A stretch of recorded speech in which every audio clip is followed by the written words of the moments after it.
If you hate watching, let me know it's even more real. Okay? Salute, salute, salute. All right, so we got people in here. They don't want to have a conversation, but I do see that my brother Juan J. Johnson is in the building bright and early, ladies and gentlemen. This is a good thing. I know it's going to be a situation when the brother checks in early, but let's be very clear about something, ladies and gentlemen. The wolf is in the building, okay?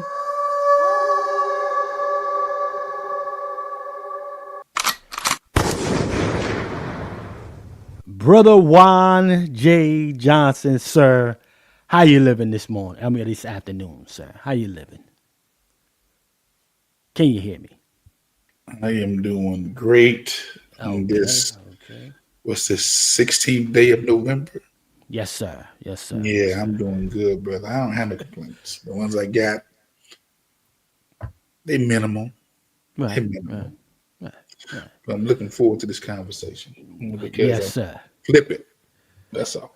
Okay. Yeah. Well, look. Salute to everybody that's in here with us. Make sure you hit the dislike if you hate watching, and hit the like if you always rock with us on GP. Okay.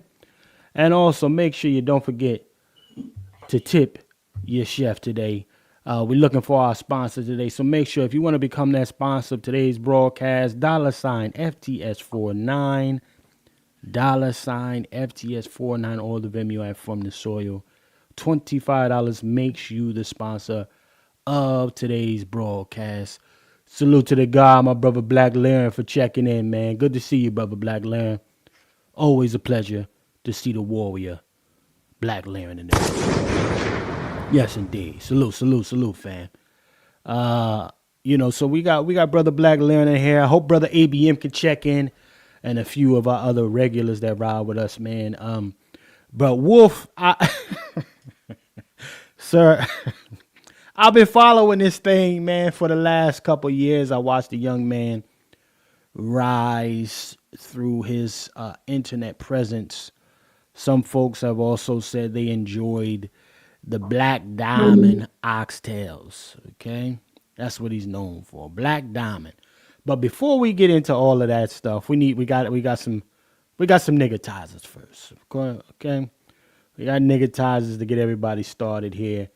And I tell you what, Thanksgiving is absolutely around the corner, and some folks have taken the old school saying, that he put his foot in that food. Literally. Some folks is taking that shit. Some folks is taking that shit literally, man. So let me show you what I mean when I say that, okay? Now look at this here. Fair use, everybody. Fair use.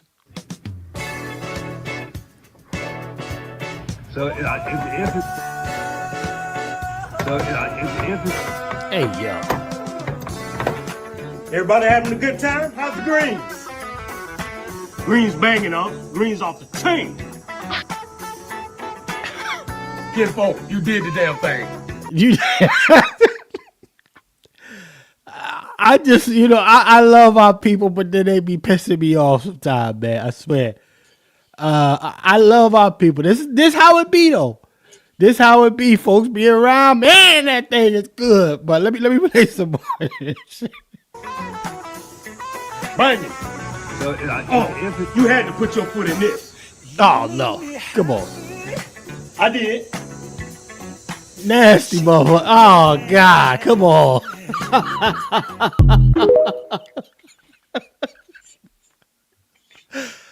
I had to play this, Wolf. I had to play this.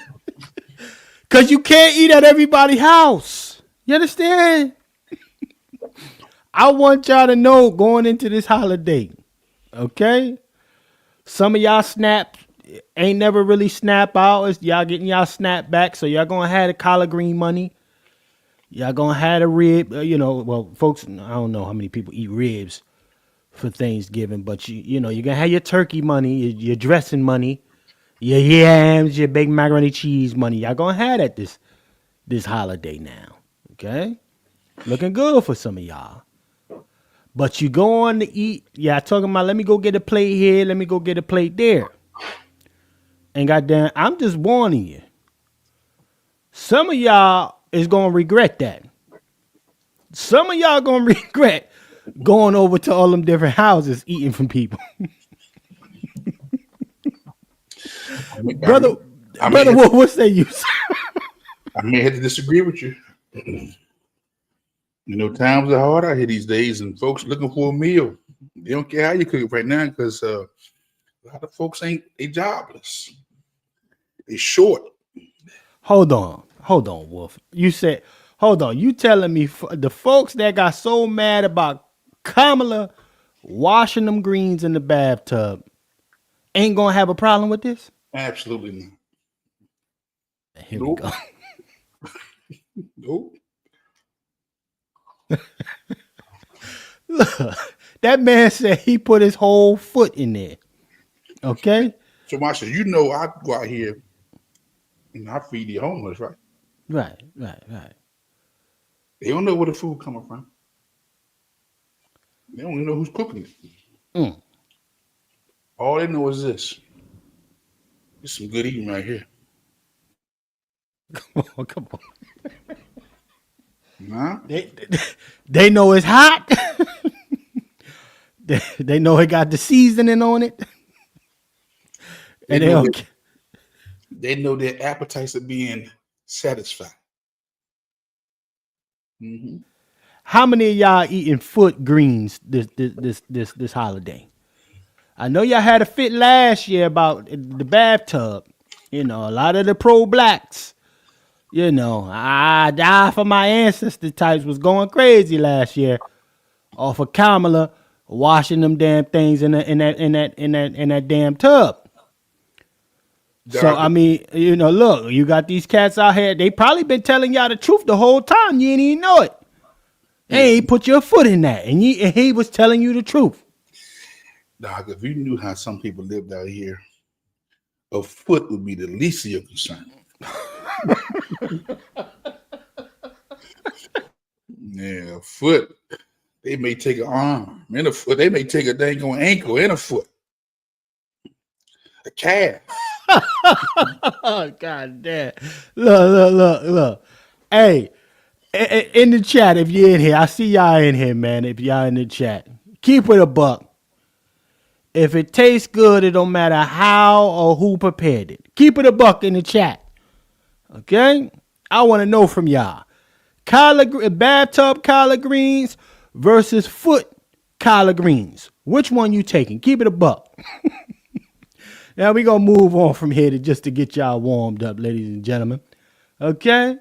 Yeah, this was just to get y'all warmed up. But I want y'all to know that the cooning, the chucking and jiving, don't stop.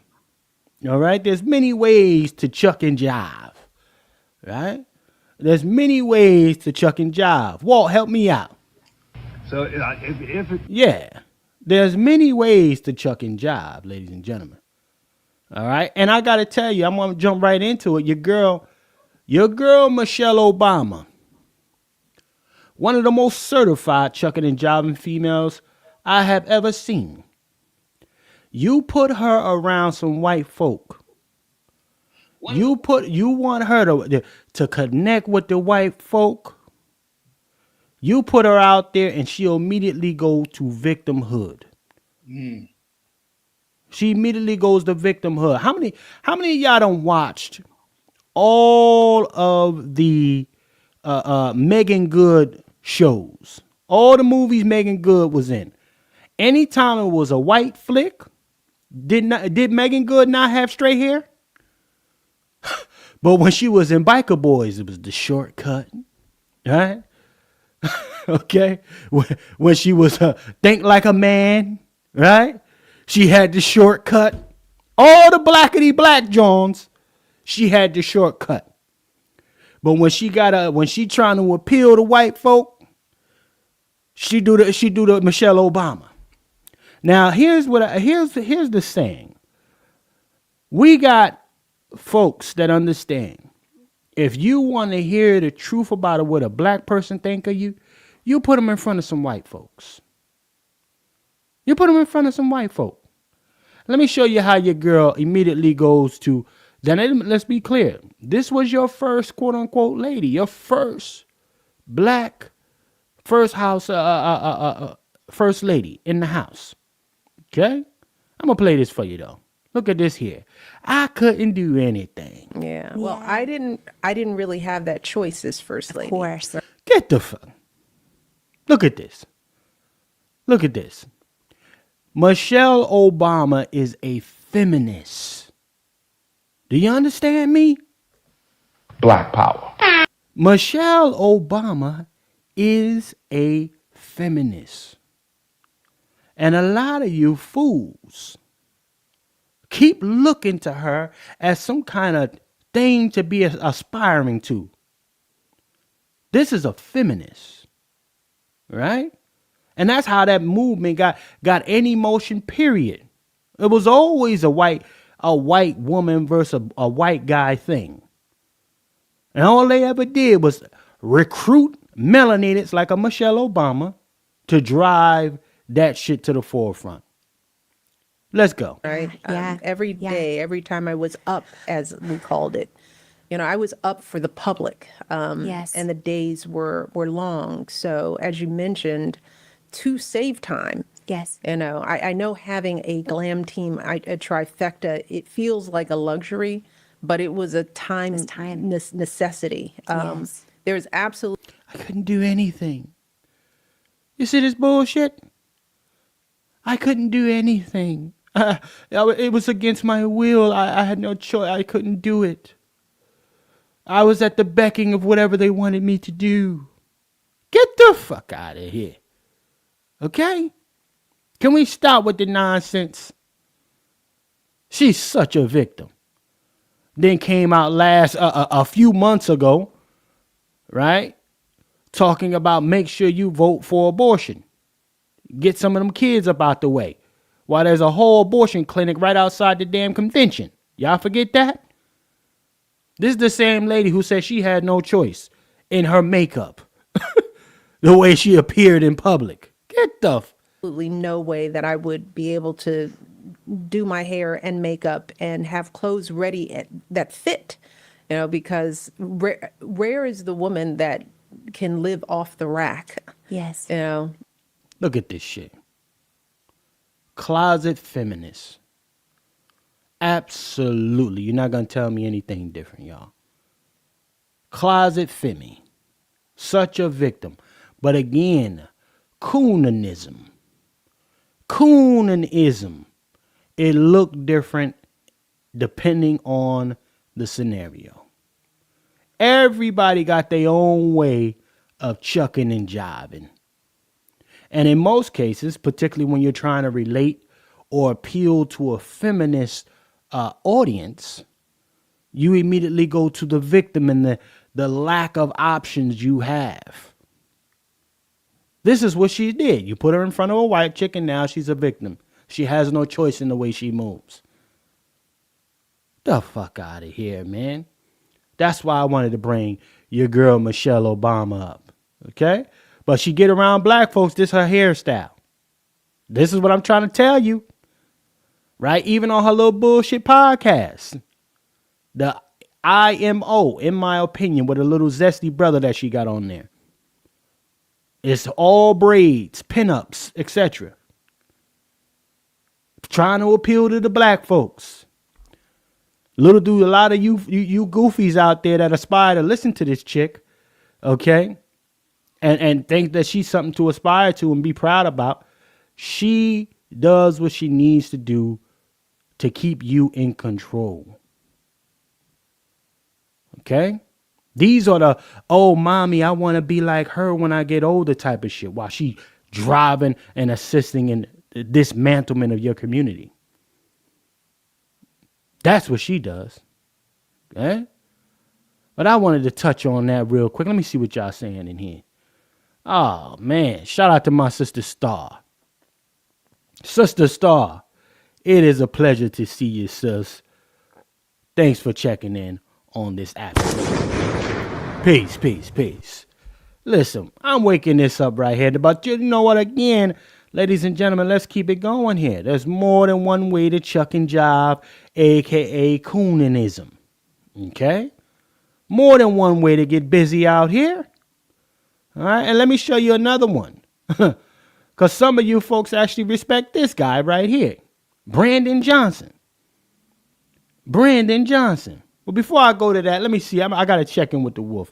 I'm kind of going through these joints because I want to really get to the cusp of what we're here to talk about, which is the brother Walter, Mr. Tendonism himself. Okay?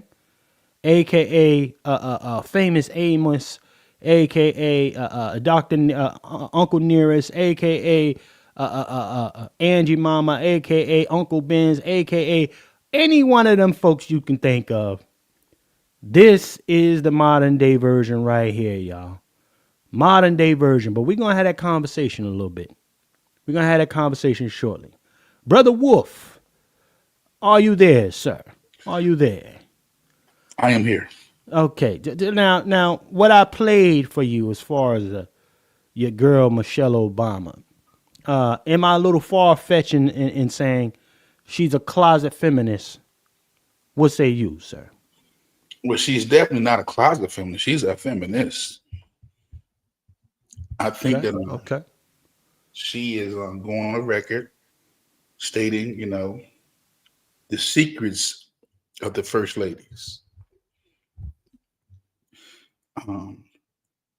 Prior and present. So I think she see herself as a person who's speaking for the first ladies, because you don't have a record or an account of first ladies of the president of the United States speaking out like she does. So she see herself as a trailblazer. Okay. I see where you're going with that. Wake that up a little bit more. Again, look, she believes she needs to break the mold of silence. No respect for the office. She don't respect the office. And she don't respect her role. At the end of the day, it's my truth. When you listen to her, it's my truth. At the expense of the office and her husband and her children and the nation. This is what that my truth would do for you. My truth is what I call it the scorched earth philosophy. Just scorched earth. You burn everything now. Why? Because it's my truth. Everybody don't need a broadcast or a podcast. And Michelle don't need one right now. Michelle is determined to, up in her husband. Come on. Michelle, say what you want about her. Feel what you want to feel. But she believes she's better than her husband, the president. And she's trying to get away from that shadow. So that's what I see. I don't even really follow her like that. When I've seen her on, I saw enough. Right. I know, you know what? Look, there will be no Michelle Obama without Barack Obama. Let's get it. Let's keep it 100. There is no Michelle Obama without Barack. But the levels of, in her own words, I couldn't stand him for 10 years. Come on. I didn't like him for 10 years. Black power. Huh? Didn't like him for 10 years. Okay. And you still don't like him. And you still don't, come on. And you still don't like him. Okay. You wouldn't do that. Look here. Love covers. The scripture teaches that love covers a multitude of sin. She ain't covering. She's uncovering. Everybody don't have to know what's going on. And she knows she's not just speaking to the nation, she's speaking to the world. She has a global audience. She's reckless. That part. Sisterhood who backs her up, you're reckless. Black Girl Tragic will be Black Girl Tragic or Black Girl Magic will be the end of the sisters. Telling you. And she will be leading the way off that cliff. You saying that there is there is no unity amongst women, sir? I mean, the way she rolling out, she says she got to speak. She's speaking her truth, and for all the little girls and stuff like that. That was her major speech when she went up there and advocated for Kamala Harris, that she was doing for the girls. She didn't just say that. She also said these words. When you go inside that box to take your vote, you don't have to obey your husband. That's your vote. Mm. She told the women to vote their interests, not their relationship. Undermine your husbands. See, we forget about that. She wasn't just advocating for abortion. She was advocating against the dismantling of the patriarch and of families. I ain't forgot that. So much for the closet feminism. She ain't closet at all. She's all in. All She's in. 100% married feminist. I think Barack may be her beard. Oh, come on. Black power. Hey, look. Hey, your first royal, quote unquote, black family, political family, the Obamas. Right? I mean, look, this is why they will never allow the cachet of these people to dry up. She's a write-off. Her podcast is a write-off, as far as I'm concerned. Right? Because they need to constantly make sure that the little kids can point and say, Mom, that was the first wife, the first lady of the White House at one point for 2 terms. They need to be able to constantly point to that. So her little podcast that does any real numbers, shit, if she wasn't, look, let's keep it a buck. This little podcast right here would have higher numbers than her if she was never married to Barack Obama. Let's be clear. She's dry. She got ain't no real sauce, and we don't even be on it every day. She got a job. Okay? She got a whole production squad.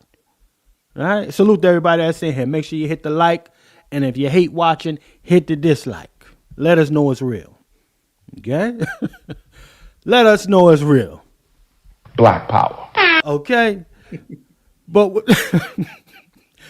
again, this is what we've seen. This is a pattern. Okay? This is the cleaner version as far as the surface level is concerned of what they were trying to do with your girl Kim Kardashian, who has positioned herself as an advocate for prison reform.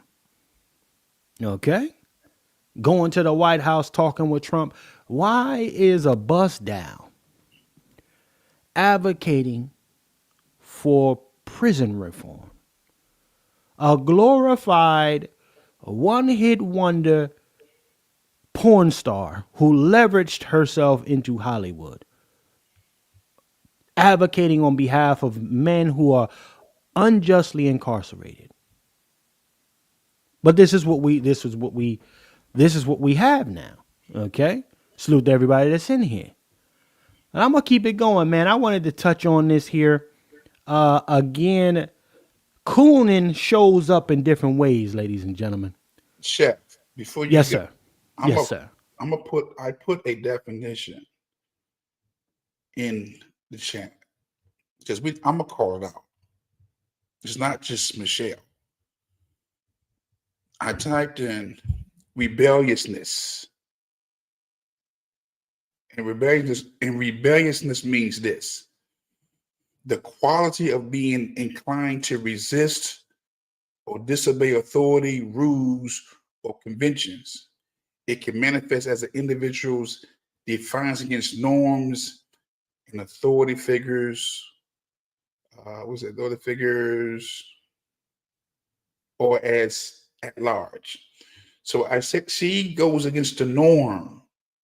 Like I said, it ain't normal for the first ladies to speak out against their husbands in the office, in their role. Come on, come on. Jackie Kennedy saw her husband get bust in the head. Hey, shit. Jill Biden saw her husband falling up and down all types of stairs throughout his presidency. Yeah. Okay, and she picked him up and kept her mouth shut. All the first ladies saw something. Even Hillary knew that her husband was getting Busy. go in the White House. Yeah, come on. Okay. Did anybody say anything? Come on. No. Yeah. But Michelle feels the need to speak her truth. It's rebelliousness, man. It's rebelliousness. And watch this. Again, because I spoke about this on the previous broadcast about Miriam and Eve. Right. Both rebellious. Both are.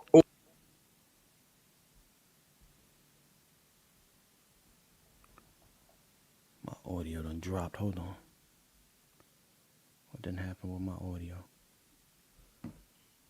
Can you hear me? I hear you now. There you go, sir. There you go. I'm just saying Miriam, Eve, Michelle have one thing in common. And a lot of the sisters. Rebelliousness. Going against the order of things. Speaking my truth. Have to be heard and seen. Right. Come on. Will undermine, and look, we'll sit back and watch this place burn. Okay? That's what I see. That's what I'm seeing. It's rebelliousness. And Barack ain't gonna say nothing. It's why? Because that's my wife. I'm gonna speak against my wife. I'm still trying to cover her. Because that's what men do. We cover the things we love. Say that again. We cover the things that we love. She's not covering him. And she's not covering the office. The scripture says rebelliousness is as the sin of witchcraft. Huh? I'm not talking about Michelle. I'm talking about that mindset, what she's doing. Come on with it. And anybody who's following that and say, go girl, sisterhood, you out of order too. Closet Jezebels. Jezebels. No longer closet, because social media said, just say it with your chest out. Right. Speak your truth. Right. Come on. Okay? Nah, she wrong. 2 left shoes. Right. Come on. God damn it. Black power. That's right. Shout out to our brother Wolf. God damn it. Look, he must have felt some type of way about, you know what it is? I'm going to keep it a buck. Okay? The uncooperative has somehow finessed their way into the hearts of committed men. Okay? This is the generation with which, and shout out to Aisha Curry being another one. Jada Pickett Smith, another one. We're watching publicized emasculation of prominent black men. So watch Okay. this. Watch this. Come on. I don't think the women understand how, whether you want to call it God, whether you want to call it the source, whether you want to call it the infinite spirit. I don't know if women understand that there's an order in the universe, and even the infinite spirit, God will step in when He see chaos. Mm. You know, when Miriam came up against Moses and said, "Does not God speak to me also?" And Moses was really, really disturbed and couldn't even respond. If you subscribe to the scripture said that God came down in the cloud and talked with Moses, Miriam, and Aaron and said, "Yes, I do speak to you in visions and dreams, Miriam. Right. Speak directly to Moses." And if you had any respect as a child to a father, you would have never came at him. Mm. And when that cloud lifted up, she had become white as snow, like a leopard. Mm. And they had to put her out the camp for 7 days because of her disrespect. I don't think these women understand that when you go against order or the universe, there's a price to pay. There's a price you got to pay. And we don't really deal with the price. Right. Come on. Okay. But I understand what's going on. You're going to pay a price for disorder.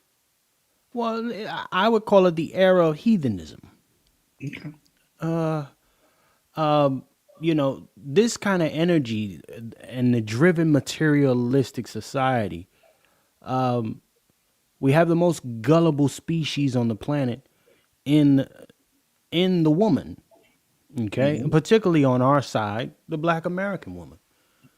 She can be the most gullible female and materialistically driven being on the planet. All the things, all the shiny things. It is definitely difficult for a lot of the brothers I know that's still on the dating scene that's actually looking to find a shorty that has discipline, that's grounded. It's often this unsettled environment and energy about them that they have to bounce all around. No true grounding in themselves. Right? But shout out to my sister Star right here. She said the classic Jezebel, never satisfied. And that's a whole damn fact, Sister Star. That's a whole classic Jezebel. The world at her feet. Anytime this chick talks, for the most part, the world unfortunately listens. Okay? Shout out to my brother Black Lyran, though. Brother Black Lyran says, listen, men have lost their game against women. No more relationship defense is being shown. Because you got this. All you scared to death Negro. That's the problem. Brother Black Lyran, a lot of niggas is cucked. Okay? A lot of niggas is they look like the man. All right? They got all the features and the tone and all of this other fly shit, but they're little boys. And you know, ultimately, because of the society being what it is, a lot of that masculine energy has been transferred to the women. Okay? Because it's a survival thing more so. It's survival. And whatever way they look at survival, that has taken an adaptation of masculine energy in order to accomplish those things. Okay? In this particular scenario, y'all, we look at a Michelle Obama and we see her on that panel talking about the choices she didn't have when the world is at your feet, lady. Unsatisfied. Jezebel spirit, like my sister Star said. never satisfied. The world is still at your feet. You're on that platform because this lady that is the host of this show knows that you come with a particular audience, a worldly audience. Why you get to go on there and talk about the choices you didn't have as a two-term first lady. If you don't shut the hell up. Doc, watch this. Come on with it. Come on with it, Wolf. Oh, real quick. Hold on 1 second. Salute to our brother Nico for coming through and checking in with us, man. It's been a minute, brother Nico, but salute to the God, brother Nico. Yes, indeed. Brother Wolf, you got the floor, sir. Yes, sir. You know, she's always saying that this is something she never wanted, right? And sometimes we come across situations where, you know what, things happen to us that we never even imagined. Come on. And there's a role you got to play. Right. Watch this. I never dreamed about being the police. Come on. Wasn't even on the radar. Say this again. I never wanted to be the police. I didn't have no dreams of being no damn police. When my brother got killed, I became the police the next year in his honor. And when I realized what I had to do to be the police, it wasn't fun. Because eyes is always on you, and some things that I wanted to do, I couldn't do no more. Places I wanted to go, I couldn't go no more. And the look I had to present, I had to present. I mean, I had to be clean cut. I mean, after a couple years on, I decided to wear some locks and become rebellious. Okay? But, you know, you know the road that you're in. Michelle knew that road. And to sit out here now and just to want this pity party, this I had it bad, that's very disingenuous. That's very ungrateful, man. You're spitting in the face of people who wish they could be in your situation.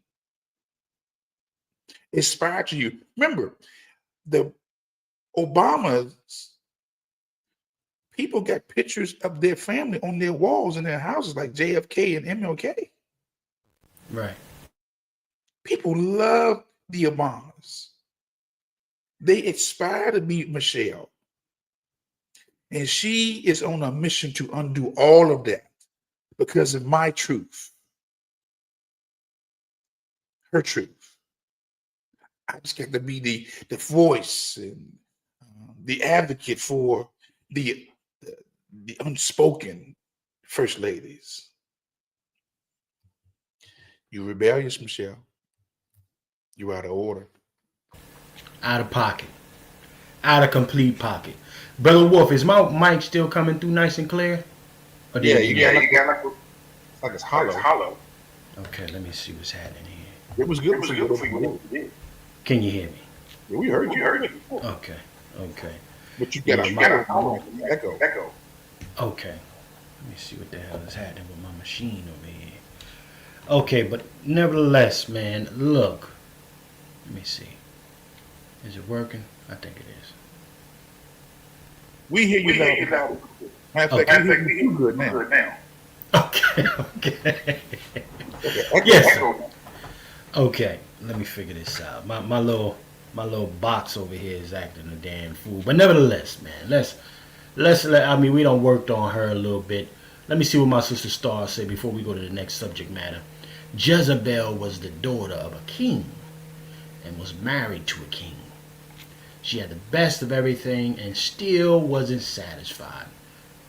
Sound like damn near 70% of females that just keep getting divorced every damn year. And they ain't even the ones that's doing it for the most part. They're not even the ones that's getting divorced. They're doing the divorcing. Walking away from the home. So, yeah, I mean, listen, you're damned if you do, damned if you don't. Okay, yes, sir. I see that, Brother Wolf. Okay. So what we're going to have to do here, what I want to do real quick, ladies and gentlemen, I want to go to this next one here. I got my guy. Actually, I'm going to scratch that Brandon Jacob Johnson John. I'm going to take a brief commercial break, ladies and gentlemen, to get my mic together. And we'll be right back to bring it in with the tenderism, ladies and gentlemen. We're going to bring it in with the tenderism himself, Mr. Walt. Destination Smokehouse. Okay? We'll be right back. Salute to everybody that's checked in with us right now, ladies and gentlemen. Salute, salute, salute.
Peace, peace, peace, peace.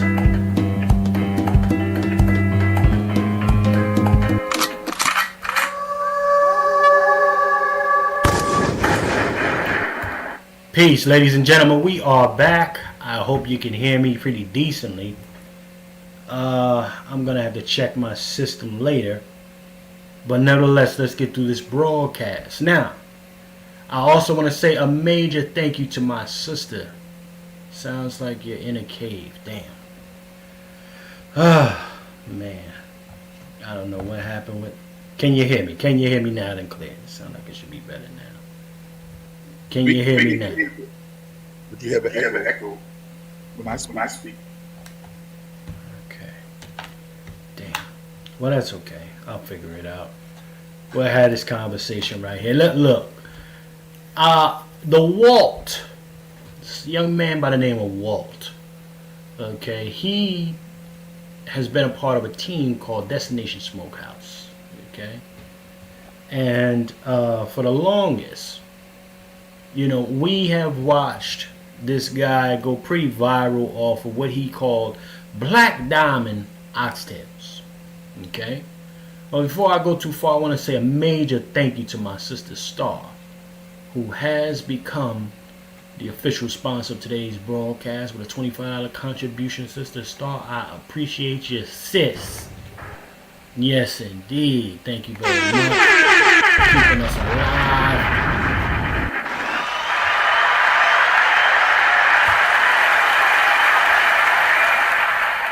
Salute to Sister Star for coming through and keeping this broadcast alive, man. If you'd like to become a contributor of the program, ladies and gentlemen, or a co-sponsor, that will be a $25 contribution. Or if you just want to put on for GP, say, I ain't got the 25 right now, chef, but I got a little something for you. Hit the Cash App, $FTS49, $FTS49 if you just want to put on GP. And I want to also say a major thank you to my brother Black Laren for the previous contribution. You know, I ain't forget you, brother Black Laren, so I appreciate you as well, sir, for the previous broadcast contribution, sir. So salute to you as well. And again, salute to our brother Wolf. Remember, y'all, make sure you like, share, subscribe, and comment. Keep those comments coming. And if you hate watching, hit the dislike.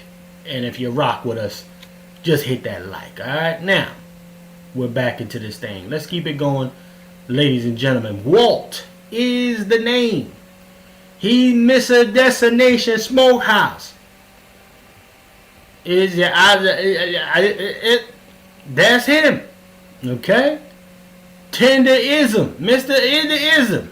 Okay? But I know a lot of folks aren't fully up to speed with him, and some folks are controversial about the situation, saying, listen, that man don't own that steakhouse, that smokehouse. He been telling us for years he was a part of that thing. Come and find out, ladies and gentlemen, he's essentially just an employee, a mascot at this stage of the game. But can you my thing is to y'all, can you blame the guy? Okay? If Mr. Walt attempted to go into business for himself, would the black community actually be there on a day-to-day basis to support the man? See, Uncle Nearest, for those who like to purchase Uncle Nearest during this time, Uncle Nearest is on his way out. The company is filing bankruptcy, ladies and gentlemen. Uncle Nearest is filing bankruptcy. Well, going through some financial hardships right now. Now, normally around this time, folks start getting their Uncle Nearests going. Right? But are you supporting all day, every day? That's what makes a difference. That's what keeps these folks in business. You know? And there's a thin line between chucking and jiving, doing your job, or just surviving. I think in this particular case, ladies and gentlemen, he's all in one. And I think it is necessary. Let's bring y'all up to speed because it is necessary that you have a full scope of this brother here and his inception, the very beginning of what this man was and how he got his start. Okay? So we're going to bring y'all to this. This is about maybe a 20-minute clip or something like this, y'all. But just bear with me here. Okay? This is a 20-minute clip. Y'all bear with your boy. Let me see. I'm going to share this with everybody. Let's do this here. Drop him down. Let's get him up out of here. Let's see if I can make the screen bigger for everyone. Okay. And Destination Smokehouse. Fair use, y'all. So, Oxtails for Destination is by far the meat that makes us different and makes us special. It was Walt's idea in 2021 for us to do oxtail, and it gave me the inspiration to finally try it. I'll be for real, that tenderism and them black diamonds. Tenderism means you don't need no teeth for the meat. That's right. That's all you gotta do. Bring your gums, and boy, tenderism gonna touch you. So the oxtails, they took off pretty fast. When the video started going viral, people started coming in almost right away. You don't have to believe me. Just come to Destination Smokehouse Eatery, southern part of California, the city called Marietta. Guarantee you will see.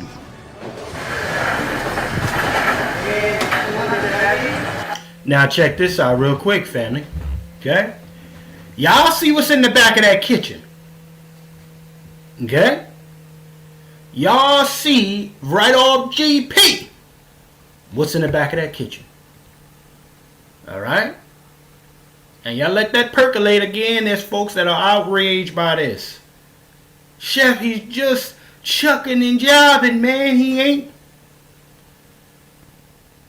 Maybe, and I look at it on the flip side of it, you know, Walt may not have had the business acumen to even jump into this venture on his own. Right? But let's go ahead and bring y'all up to speed. Y'all peep it for yourselves, get the whole scope, and we're going to talk about it. Salute to everybody that's in here. Hit the like, family, if you ride with us. Hit the dislike if you hate watching. Salute.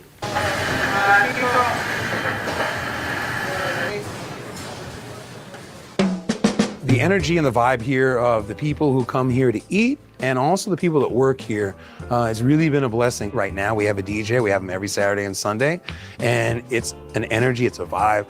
A lot of people say it's like a family reunion or a cookout, but it's a place for everybody. That's what's so cool about this. Yeah, I like meeting them customers. They be smiling, they be thinking we faking, till they sit down and eat and find out, guess what? This for realnism too.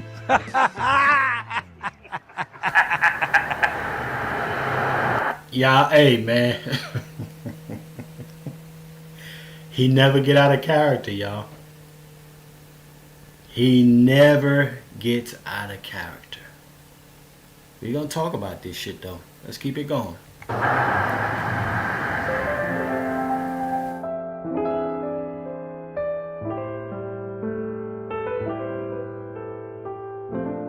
My dad told me it's very basic and it's not profound, but he used to tell me all the time, excuses are for losers. And all he meant by that was, stop making excuses. If you want to accomplish something, get it done, figure it out. And I was like, okay, Dad, I get it. I get it.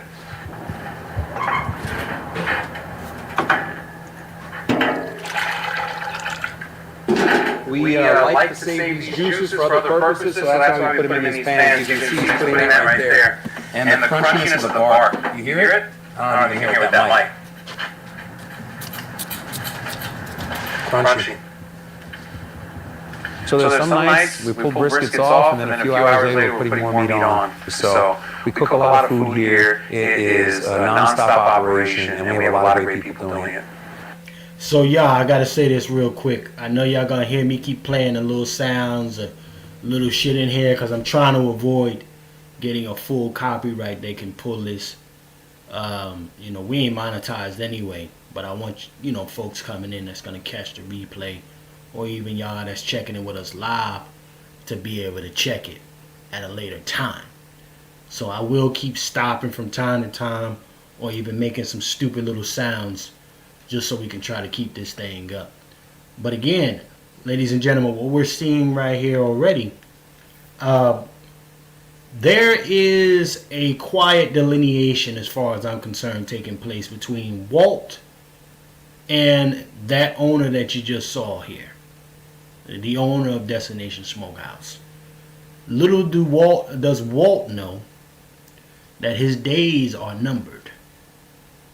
And I want y'all to pay attention to what the owner says in the next few minutes here of his presentation. All right? Let's keep it locked.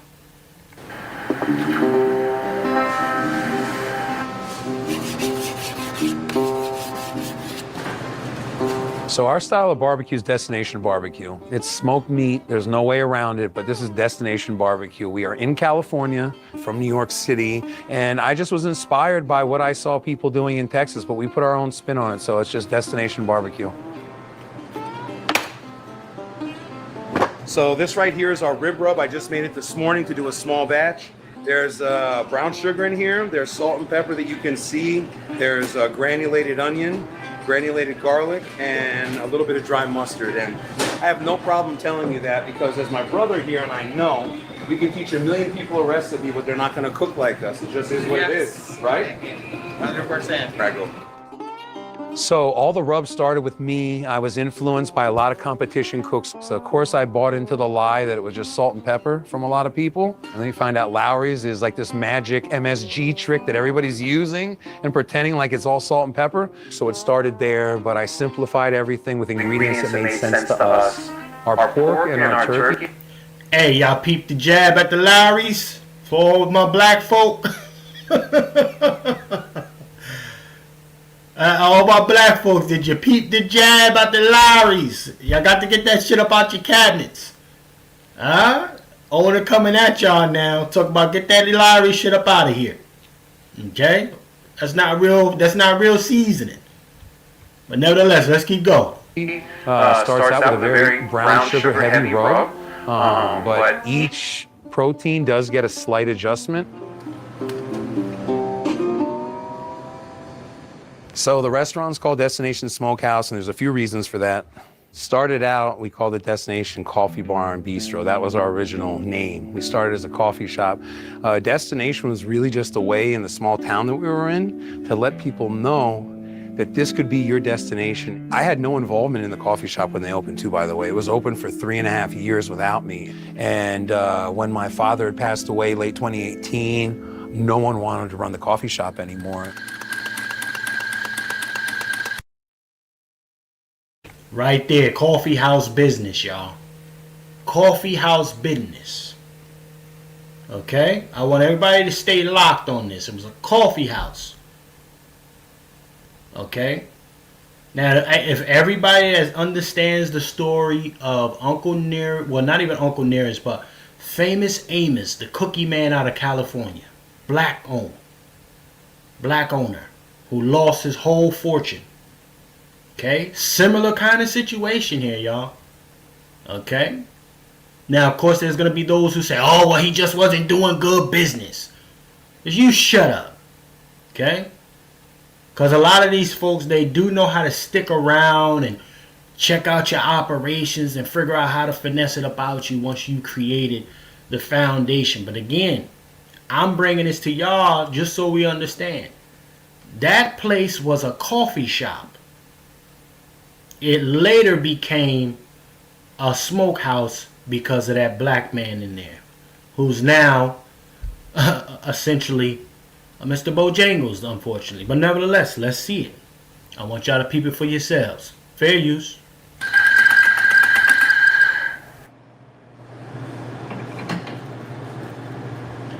I had a realization that you can't F up anymore. Your dad is gone. So I jumped on it because I had no other prospects and I didn't know how I was going to win, but I knew I was going to win. But this is a 38-year-old guy who never drank a cup of coffee.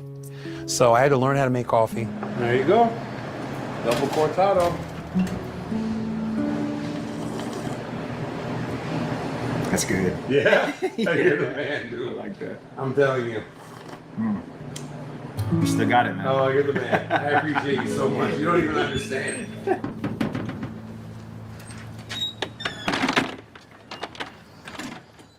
I ran it for about a year until I met Walter Johnson. I started working 2020, and I met Nick. And I've been with him ever since.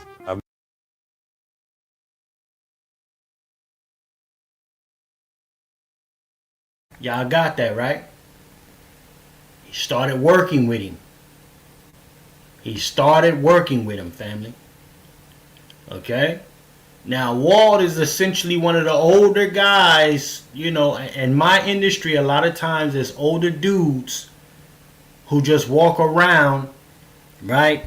And they don't have nothing to do, or they down bad. They ain't got no real finances, y'all. Okay? So they need to do something. And he was looking for, in this case, I believe Walter was just looking for a job. He needed to get some income popping. So he landed there. Just an employee. The transition to ownership, what we're about to find out, never really happened. He was just an employee. A guy, what we call sometimes off the street. But let's play some more, y'all. Let's play some more of this. Met him in January 2020 under the assumption that he was a retired old man who just wanted to help us out in the kitchen a few days a week. He taught me more about the restaurant back of house than anybody up until that point, and it was a huge eye-opener. Hey, check this out, man. I'll try to give you a break. It's over with that. So what I want everybody to also understand, the guy Nick, the white owner, what he's communicating is that he already had an asset, which is the coffee shop from his pop, right? Then come fast forward here, Nick comes, Walt comes in. He got nothing going on. Need to make some money. You want to help out from time to time. That's what he's calling it. Right? But the man needed a job. And you're going to find out why I say he needed a job very soon. Check this out. Nick's like a little brother to me, you know what I mean? Yeah, and I got love for him. We are brothers. There's no way around it. Walter was very influential. It was all his idea to do barbecue. Coffee shop was doing okay, but we knew we needed more food. I say, Nick, man, look here, we gotta do something, man. Let's do some barbecue. Yeah, idea, man, we're gonna try. I said, let's go to Home Depot and get one of them little grills. We don't need the kitchen, we just need the little grill. And that's how it began. We did 10 slabs of ribs. He cooked them his way, direct heat. He did, I don't know how many pounds, but a lot of half chickens, and we sold out of both in about like a 4-hour window, and to us, that was a lot. We were really. So a mediocre coffee shop, y'all. Mediocre coffee shop. Let's keep it a buck. Because they said they needed to do more. Mediocre coffee shop. Got the brother off the street, right? Who said he wants to just do a couple little things from time to time. Introduces them to barbecue. That is the birth of what is now known as the viral Destination Smokehouse. Doesn't mean he's an owner. He was just an over helpful employee. And he's continuing to be that, even to this day. There's a difference. But see, what we learned, a lot of folks that followed this journey from this brother, him and Nick were telling folks that they were partners. They never were partners, y'all. Never. Right? And a lot of folks fell in love with Walt. So they wanted to come through. That's what a lot of folks was coming through from all around the world. Because of Walt. Let's keep it going. And as I said, we're going to find out exactly what I mean when I say the guy was just an employee. He needed work. Check this out. Peep it. Like happy. Good shot. Thank you. Oh, for sure. Hey, I'll take him back. All right, cool. Unfortunately, something like so abrupt came up that the guy that whenever I called him answered the phone, he wasn't answering the phone. I later found out he was going through some really serious personal stuff and he was unavailable. I wasn't there because of family matters, but When I got back, it was all good. I learned to cook barbecue from Bingo. absolute zero to where we are now. I was watching. For those who were curious, did you catch that? For those who were curious, did you catch that? See, what we know in my industry, for those who are in the hospitality restaurant industry, we get these guys that come into the operation from time to time and they just need a quick lick. You know, they need a hustle or they, you know what I mean? Stuff like that. So we give them work, right? But oftentimes with that, these guys aren't the most reliable. They disappear. They disappear, y'all. This is why I said Walt needed money. Okay? And this owner needed to figure out a way to make that initial pop that Walt presented to him via smoke, barbecue, etc., to keep that money coming in, because guess what? The coffee shop was mediocre at best. It was doing okay. They needed more to keep that coffee shop going. So now we look at it like this, right? I'm not going to go there just yet. Let's play a little bit more of this. But I want y'all to follow it and understand where it's coming from and how, who, what, when, where. Every video on earth, Aaron Franklin. I'm going to learn from this guy in his PBS videos and YouTube cooks, Malcolm Reed, Harry Sue, and Mad Scientist Barbecue. So that was how I learned how to cook. Walter was gone about a month. When Walter came back and he tried my brisket for the first time, in his face, it had about 5 or 6 different emotions on it. I just watched him and I was like, he's a little bit shocked. And he's also looking like, wow, I'm proud of my guy. Man, I don't know how he figured this out or who taught him, because when I left here, he wasn't even cooking ribs. Look, recipes and this and that. Destination got a recipe. Nick. Y'all see how they paused on that? When Walter, and see, Walter don't even know, because that right there, we have to understand, in business, when there's movement about to take place, you have to get some true separation. And for me, when I look at something like that, when you put a full stamp of approval on something like that, and you don't hold the IP property of the establishment, you become a glorified, right, mascot of this place. You become Uncle Ben's, Aunt Jemima, the Popeyes lady. It's not your recipes now. You just told the world that you didn't create shit there. You didn't really do nothing for it. You got it jumped off, but you ain't really the backbone. You killed yourself. Right? But let's keep on going here. Let's keep on going.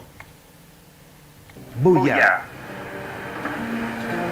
I'm new to this game. I'm in it 5 years. I'm proud of what I've accomplished, but I would never say that people that live and breathe this a lot longer than me, that I know more than them, or I'm gonna explain something that's in their blood. I love every bit of it, but I have so much respect for the people that when they started this, there was no glamour to it. And I'm just happy to put out the food that we do and just keep doing it.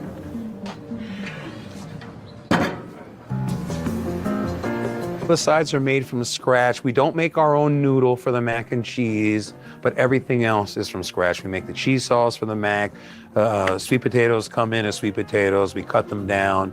We make all of our sauces ourselves. All right, Renato, what we got going on here?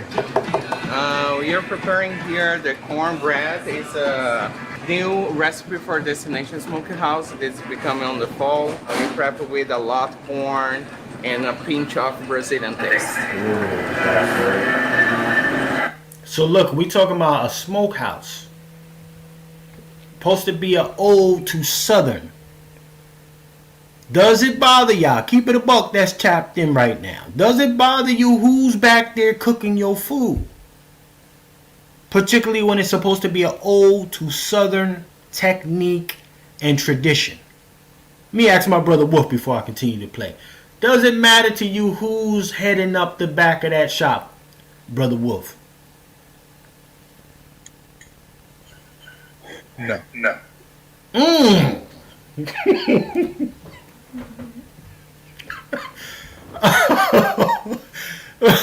It don't matter who cooked your baked macaroni cheese and ribs, Wolf. As long as you follow the recipe. Ladies and gentlemen, is brother is brother Wolf off cold, y'all? Is he off cold? Huh? Wolf said he don't care if it's a Chinese guy back there making the baked macaroni cheese, if it's a dirty foot Indian making the collard greens, if it's Jackie Chan back there making your stuffing, your dressing, your yams. As long as they follow the recipe, that's all that matters. What say? Oh shit! He said it 10 toes. What say y'all in the comments, man? Let me know in the chat, Danny. Let me know. This is what we are. I'm gonna play some more of this. Go ahead, Wolf. When I worked at Farrell ice cream parlor, and when I worked at McDonald's and Wendy's, we had recipes you had to follow by. And if I didn't do it right, guess what? When they fired me, they'd bring somebody else in to do what?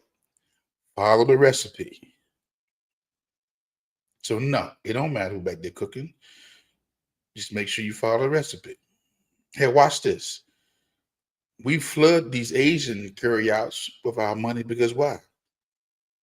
They stole the recipes.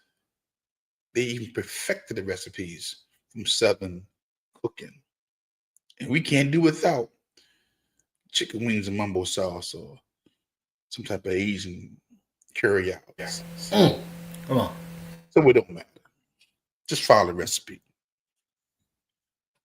Wolf said, he said out there in that DMV area, them Chinese, them Asians done perfected the mumbo sauce. God damn. Okay. Yeah, listen. What I love black in those black spaces. Absolutely. But I just want some good food. I want some delicious food. I don't never ask who the chef is that's cooking my steak from Longhorn Steakhouse. I don't ask who made the wings and who made that salad, who made them asparagus. All I know is this: somebody back there is cooking good in Longhorn Steakhouse.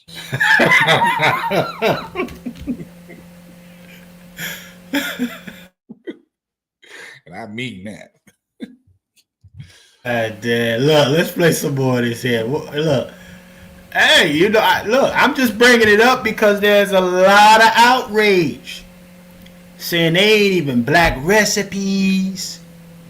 Ain't no black folk back there. Is this fake outrage? Let's have a conversation. I'm gonna play some more of this shit here. Let's go. So far, the people have tried that. They made the first batch. I could not save any. Our employees just ate it all. We have a lot of people here with different backgrounds. Our head chef is from Brazil. Renato is a genius. He has put so much flavor into our food, especially everything, but especially the sides. He has had his hand in them, everything. As far Brazilian guy making cold bread. Come on. Huh? Brazilian dude making cold bread. Let me ask you something. How old is the video? When did I make this video? Oh, this video is less than a month old. Well, now I know that. This is my first time seeing this video. And I see the owner putting the distance between him and that brother and bringing contributing factors in, like the Brazilian guy, to strengthen his case on, just in case the brother decided to sue him. But I think he's already cooked. The owner. Come on. He's already cooked. That was a coffee shop until he talked to this brother about barbecuing. So I don't know how long they was barbecuing before he decided, you know what, I got something here. And for him to try to somewhat throw the brother under the bus by I couldn't reach him when I needed him. Well, you was already on Go Pilot. The restaurant was up and it was moving. It was going. It ceased from being a coffee shop. It became a full-blown barbecue. He gonna still, if this brother go after him, he gonna still get paid. But I see what he's doing. I see what he's doing. Yeah, he's separating. Yeah, I see that. He's separating, and I understand. I notice. I've seen it in business. Right? You have to be able to prove the concept without. You got to be able to prove the viability of the concept without him. Okay? And all the systems that are in place, the systems particularly that are being put in place, because that black man is not behind there in that kitchen, right? Making sure all the recipes is his recipes and things like that, and he out there chucking and jobbing, okay? He out there doing all of that shit. It separates him from any entitlement or royalty to the actual business itself. I know this move very well. I've seen it happen. I've opened over 22 restaurants throughout the tri-state and the country. Only 2 of the restaurants I've ever opened for owners closed. And I see how they go after each other. This is the same shit here. And he gassed that old man up because the old man was thirsty. Gassed him up, said he wouldn't show up. He disappeared for a month, right? Say you're going to be taken care of. You're going to be all right. But now the main thing that he put on ain't the thing that's really getting pushed out there heavy like that anymore. They moving to this brisket. They moving to that rib with his seasoning on it. Okay? The oxtail is slowly slipping to the back. But the first indication that it could be something there was him giving that coffee shop a chance with the smoked barbecue in the back, and that day that they did it is sold out. That's the start. See, so this is dirty business as far as I'm concerned. I think it's unfortunate the black man is a little too trusting. Right, he's a little too trusting, and he doesn't understand that he's being used. You know, but nevertheless, let's play some more. As the operations of this restaurant, the way the kitchen functions, and the flavor of our food, Renato, there's no one else. It's Renato. See that? See that? Why put that much in? Why clear that all the way up and down like that? You see that? When it's all said and done, all Walt is doing is out there essentially promoting. He's the hype man. And there's limitations for a hype man. There's excessive limitations for the hype man. The hype man can only go as far as the main show. And Walt has a couple things against him being an older man. Okay? Can't just start it from scratch. Yeah, people love you, but ain't nobody gonna be coming out there, and I highly doubt he has the capital to say, okay, let's make a destination 2. So I'll say this. Again, I don't know if Walt even want that responsibility. I think that I agree. he was excited about sharing his idea with the owner, and the owner took him up on it, and it blew up.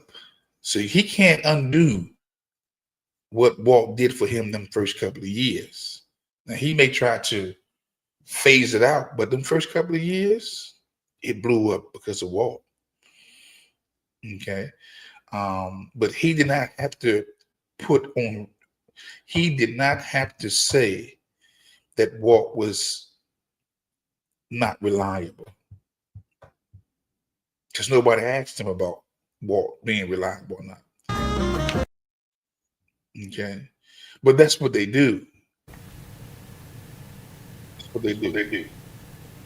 Right. Well, see, even that, right? Think about it. When you put that kind of energy out, and a entrepreneur on the outside is looking at the growth of the operation, right? Mm-hmm. And they're saying to themselves, even if Walt can't be the main person cooking, he can draw a crowd for my operation. What a statement like that does, it's put doubt. It plants doubt into a potential partner, entrepreneur that's even considering, hey, you know what? If he don't got a good deal with Walt there, he can come get it with me. But when this owner says the guy just disappeared, I couldn't get a hold of him, he came back a month later, that then says to an entrepreneur, God damn, I can't put no stake into this guy. He's unreliable. He's unreliable. That is wrong. And that's where I see the separation and the divide happening. Okay? Let's keep on going. Let's keep on going with this. So we're gonna get the smoke taste on it, and you're gonna change it for different doors, so you can get the color and the perfect cook time for everything. And we're gonna make right now the bread pudding. Ooh, okay. Smoked bread pudding. Okay. So we're gonna try that as well. Oh, nice. Let's do it. What makes Destination Smokehouse so special isn't just the food. Although people fly across the world just to taste those smoked oxtails, it's the story that captivates them. A tiny coffee shop in a quiet California town turned into a global destination. That's the spirit of chasing something bigger, and that's exactly what Huckberry is all about. They're not just an online men's retailer, they're a one-stop shop for. This is the. So we have all offset, they're 1150s. We have Big Red, it was named obvious because it's big and it's red. The military smoker, not very creative, but it's got the 4 branches of the military on each door. And then the big one we call the Silver Bullet or the Silver Missile. And then the 2 new ones we actually named Riggs and Murtaugh. People joked and called Walter and I a lethal weapon barbecue one time. So one's Riggs and one's is Murtaugh. So yeah, let's touch on that. Those were some of the very first 2 big smokers they had. And this is why I was saying to you, they were playing up that dynamic duo thing in the beginning. They really were. They were shaking that shit hard. And that's why a lot of black folks start coming out, getting hyped. Okay? And this guy, listen, business-wise, I keep it above. Business-wise, I can't be mad at him. I understand the move. I understand the move because at the end of the day, if I can't get you to make something with your labor, I need to now transition you into a different way that makes whatever I'm paying you, whether it be salary or hourly, I have to validate you being here now with the growth of it. Yeah, you started us out. But if you're the draw, because you're going viral, all right, so we pay you for marketing now. We pay you for marketing. But that eliminates any opportunity for ownership for you. That's the dangerous part of that shit. All right? But I understand it, business-wise. Business ain't always pretty or fair. Business ain't always pretty or fair. So I understand this move. Walt, they say he quote unquote Walter was retired before he applied to the coffee house that is now Destination Smokehouse, right? The Goliath operation that it is now. He applied to the coffee house. That does not mean that the rest of what's going on with this older gentleman, Walt, is going to be taken care of. This is Walter when he got with Destination. I want y'all to see. This is what he looked like, the old man that come up in there. That's Walt. Okay? Chucking and jiving. Okay, this is what it looked like. It's millions of these type of cats in the operation, but they rarely if ever own any piece of the operation. They'll be there from the beginning. But they look just like this. A lot of them, y'all. Let's play some more. You know that's for sure. This is a big weapon. Destination. What? Only one in the nation. Booyah. Ragu. Marietta, California, in the southern part. This was the tenderism capital.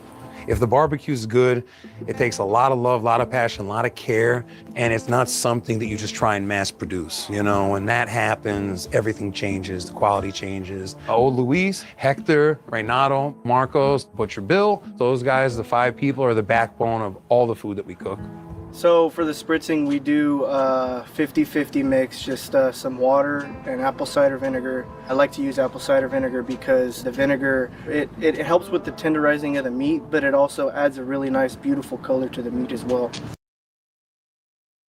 Now, family, keep your eyes locked on this guy a little bit here. This guy was one of the early bird cats that when Walter first was scaling up this operation, he was showing this dude all the stuff. That apple cider shit, this guy ain't know nothing about no damn tenderizing with the apple cider. That's Walt. You know what I'm saying? But he, let's keep it locked here. Let's keep on going with it.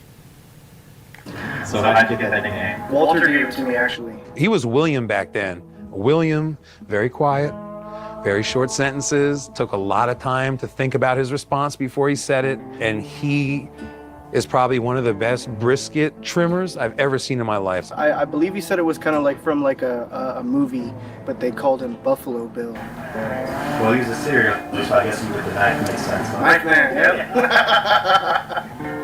yep. Now, see, for those of you who've been in operations for a while, there's always a guy that gets trained up by you to take your spot.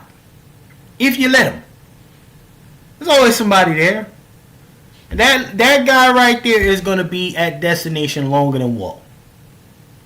I guarantee you he's going to be there way longer than Walt. Alright? Go ahead, Brother Wolf. Sound like you got something to say, sir. Actually, I think this is a reverse Uno for Walt. They've already put it on record that it's been Walt's seasonings, Walt's techniques. They may think it's a hit piece against Walt. Actually, you just helped him out in a lawsuit. If Walt get the right attorney, Destination Barbecue gonna pill out some money to Walt. He may not own it, but he gonna get a nice portion if he really go after them. And I mean that. This ain't no hit piece against Walt. You're actually validating who Walt is and what made Destination Barbecue what it is today. Not the coffee shop. I'm talking about Destination Barbecue. This is a good thing for Walt. Matter of fact, I need to send my email to Walt so he's gonna give me upside. But but listen, elaborate on that. Why do you say it's an accessory as opposed to a hit piece? Why do you say this is an accessory to it? I think the intentionally got to make a hit piece. But there's too many people confirming that Walt was the brains. Now, Walt wasn't the operation, but he was the brains. You know what I'm saying? Walt bought in the recipe. bought into technique. The guy already said he ain't know nothing about no barbecue. He was on coffee. And we don't know how long they've been in, I don't know how long they've been in business. Was it 2018, 2019? And they blew up after the coffee piece. So Walt's gonna be owed some money. This is not, I don't see it as a hit piece. I see it as a confirmation that, you know what, Walt didn't have that money and he didn't have that business acumen, but he had a vision. He had a vision. Well, watch this though, Wolf, watch this. Don't we always, Wolf? 50,000 patents later, don't black Americans always got a vision, sir? I mean, look, we're putting too much on the table now. We too much historically too much on the table. Being the backbone of too many operations that our generations can't eat off. Right? Look at the lack of the black communities now. Where are they? Damn near gone. All of them. Okay? Yeah, but So- that's when I ask the question, man, what is your purpose? What's your purpose in the earth? We're not supposed to be the serpents. We're supposed to be dominating in every area. And a lot of us would rather serve than to dominate because we don't want that responsibility. And that's an unfortunate reality for Black Americans, or not just Black folks, but just people of color. A lot of black people, brown people. They want to be. And if I'm white, and you got an idea, Thomas Edison, Lewis Latimer, Edison had the bulb, but Lewis Latimer had the filament. There is no light bulb without the filament, So we always create patents. Matter of fact, there wouldn't be no patent office without Black Americans. They had to create a patent office because we had created so many inventions. When you're out there working hard every day, you're trying to find a way to make things a little easier. So I'm not surprised. That's what we do. Man. Let's play some more of this, y'all. We're about to get close to this wrap up on this particular subject matter here, but let's play some more. I turned over the cooks 100% to him and Luis January 5th. These guys can do it just as good as me. What they're doing right now, I would never take credit for. They work their tails off, and it's a nonstop process. Oh, yeah, that's 2 for 6. It's January 5th. Do it then. Wow. That's 2025? This should just be for fun. #1 in the nation. And what we practice on down here to a perfection is tenderism. And you better knew it. Walter is an amazing person. He is so much more than what people see on camera.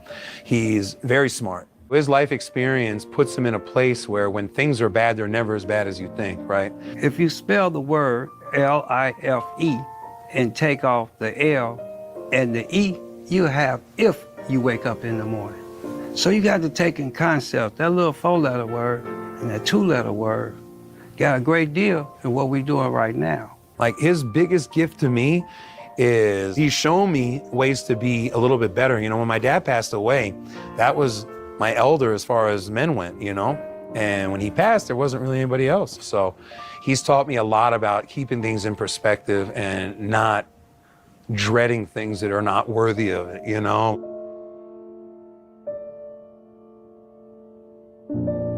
I've piggybacked off of so many of his sayings. He came up with ragu. He used to say it all the time, like, Walt, what the hell does that mean? It sounds so cool, but I have no clue what it. He's like, ragu, like the sauce, right? It's instant, right? Out of it, you don't have to make it. So when something's like good or instant or like automatic or a guarantee, you just say ragu. And I use it all the time. I can't tell you where it came from, but it came out my head through my mouth. Yeah, and I just come up with stuff like that. All right, so they look okay. See how it's just going in and out so easily? And see how that one, I pick it up? So that one needs a little bit more. So you want everything to finish at the same time. You don't want some stuff to overcook. But anyhow, long story less long, details matter. And this is proof right here. So we have YouTube, 150,000 followers. Instagram, which is our biggest account, we have 619,000 followers right now. Biggest impact Walt has had on this business is by far getting our name out to people through these videos. People travel from all over the country, even over the world, because of the videos he's seen. We had people in from London recently. We've had people in from Africa. We've had people in from Germany. It's crazy. No idea about no viral. I had a rotary phone. Yeah, so we had to dial the number. Now, you just say something, take a picture, and you go everywhere. That picture made you come here. That's a good thing. But when you get here, that food gonna keep you. And that's how I look at it. The thing I appreciate most about Walt is his energy, his personality, his vibe. He just wants to see people around him happy. That big old dinosaur bone. I want to make sure they right though, cause I'm come down here and check them at 9 and then. So if it, boy, look here, this is tenderism at its best. I'm trying to tell y'all, you better come to Destination Smokehouse Eatery, Southern California, city be Marietta. Boy, this is what it don't get no tender. Look, ain't gonna hurt nobody to get on down. You bring yourself down here, and I bet you find tenderism. I bet you that here at Destination.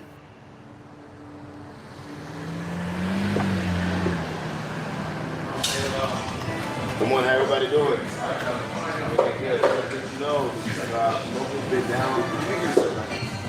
How are you? Yes, how are you? So we have counter service. You're gonna get in line and you're gonna order your food. We're gonna prepare it in the kitchen and bring it out to you. We do our best to give full service once the food comes to you. Pork ribs, a little bit of sweetness, a little bit of savory, but good smoke flavor, great pork flavor, not gamey at all, not tangy, none of that. What you think, Nick? It's good. Now, outside, and it's good. This is one of the best ribs I've had, like seriously. You being serious? I'm being dead serious, yeah, Damn. because not only is it cooked well, but I love the flavor on Thank this you, brother. rib. Yeah, love that little kiss of spice that's in there. Cool. It really like brightens it up, makes it very unique. I love this. Thank you, brother. Our oxtail, it's probably the meat I'm the most proud of because so many people want to do it now, and they're trying so hard, and they're not getting the product that we're getting. Just the flavor, you can't get anywhere else. And it's There you go. Foundation. That's the foundation of that operation right there. The foundation, that oxtail. Okay? Say again, Brother Wolf.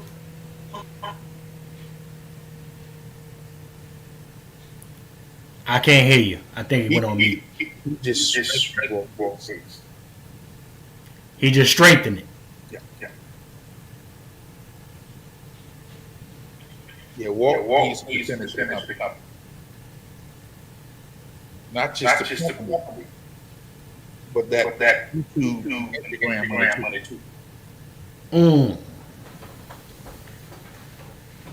Well, you know what? Here's the flip side of that coin, right? Matter of fact, I'll play the rest of this, and we're gonna address it. We'll address it. It is. It's crazy how like fatty and tender this is. Like, look at that. It's just crying to come off the bone. Look at that.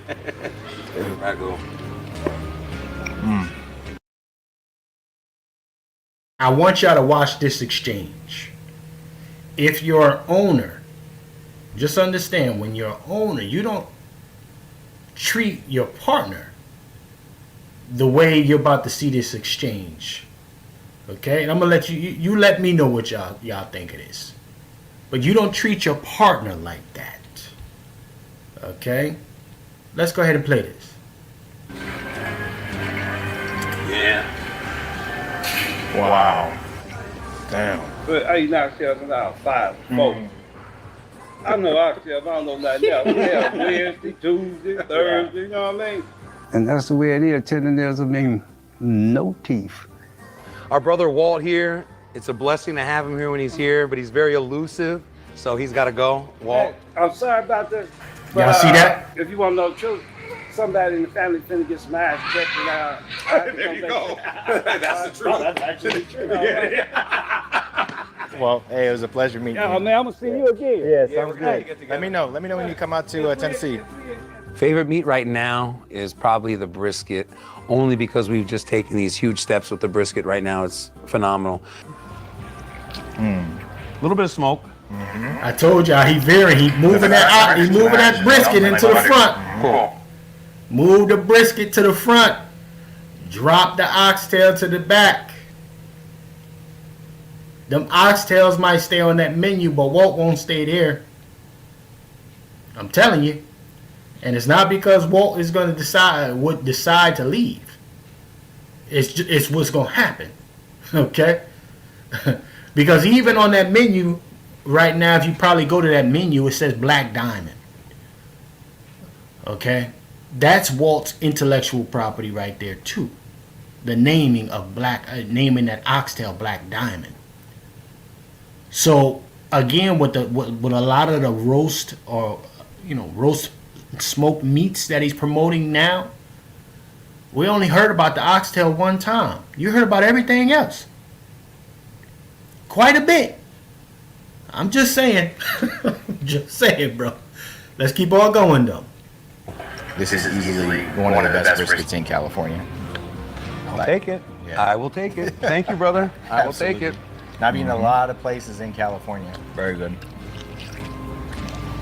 Pork belly, phenomenal. We cube up pork belly, call them pork belly burn ends. Again, sweet, tangy. Ragu.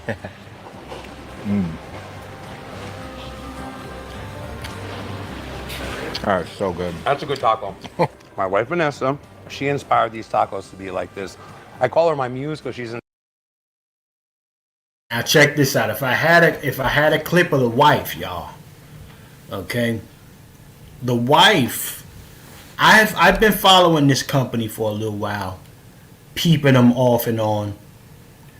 Oh man, the Drip, my boy, my guy Drip, what it look like, Drip? What it is with your Drip? Salute the brother Drip for checking in with us right now. Salute, salute. Yes, indeed, man. But I've been checking this and I've been following this thing.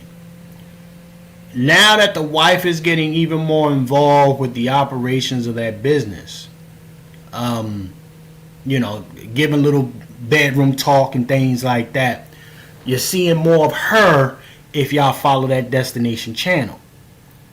If y'all follow any of that viral stuff, the wife is showing up a lot more, looking extra fly and glossy. You understand? But again, you gotta understand, this dude got bills to pay now. You know, the coffee shop money was cool, but that smokehouse, that money really be slapping. Let's play some more of this. Inspired a lot of things, but this is one of them, man. I wanted to do tacos right. Yo, look, it's gone. No way. Perfect. No, I love that, man, because I'm from here. Like, that's a California taco right there, man. So our sides, very traditional as a start, because we do the mac and cheese, phenomenal. We use ratatouille as a noodle. It's kind of like cheese flavor bombs, because the cheese just coats it so well. We make our own cheese sauce. It's extremely cheesy, extremely flavorful. It tastes amazing. I feel like I need to get some warmth over here, though, to heat it. Yeah, right, Ragu. Cheesy, a little bit of spice, seasoned so well. Oh my gosh, that mac and cheese is so good.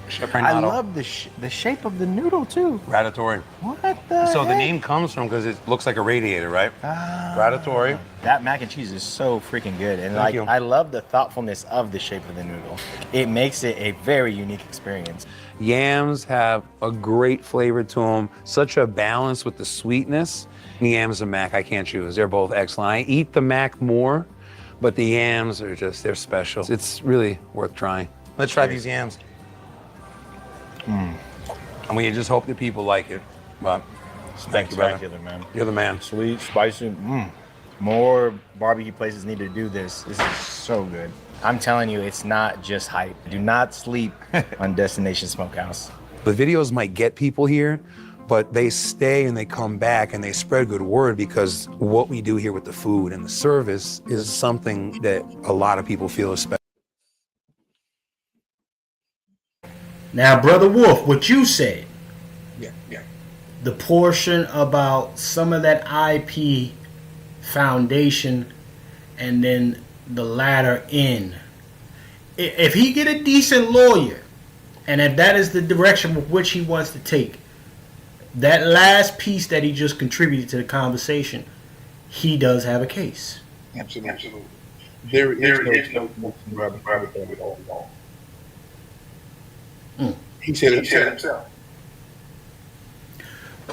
Look, and he said the videos is what's getting him there. Right. You know, but here's we gonna get ready to wrap that portion up here, but I want to bring up some of the stuff that people are saying about this food here, because yes, you know, is ism and all of that other stuff. It's doing what it's doing, right? But some folks is saying, you know, this shit ain't really slapping like that. Okay, it's not really cracking the way the media got it bubbled up. Right? So let me go ahead and do this real quick. Let me put this on here. Share this tab. Bang. Okay? So a few people have gone out to this Destination Smokehouse to try the food. Now, one thing that has been very, very consistent, the fall off the bone perspective. A lot of people saying that shit really sliding off that bone. Pause. Okay? But the flavor ain't really flavory like that. You know what I mean? So let's go ahead and play this, y'all. Oh man, he be like tenderism. That's what you doing this and the oxtails and you fall off the bone. I got the barbecue. Today I'm at Destination Smokehouse. I drove an hour and a half for this, so it better than hit like it looks like it do in those videos. Before we get into this review, I just want to say thank you for 10K. Any support feel like the world to me. Alright, that's fine. Cool. Let's get to the food. I got the oxtail, I got the brisket, I got a gyro whip, I got baked beans, I got candy yams, and I got Texas toast. And I got some piggy juice. I don't know what it is. But it's pig. Spent $108. This is supposed to be a half a pound of oxtails. This is an oxtail and a half. I feel bamboozled. We gonna hit these sides first. And here's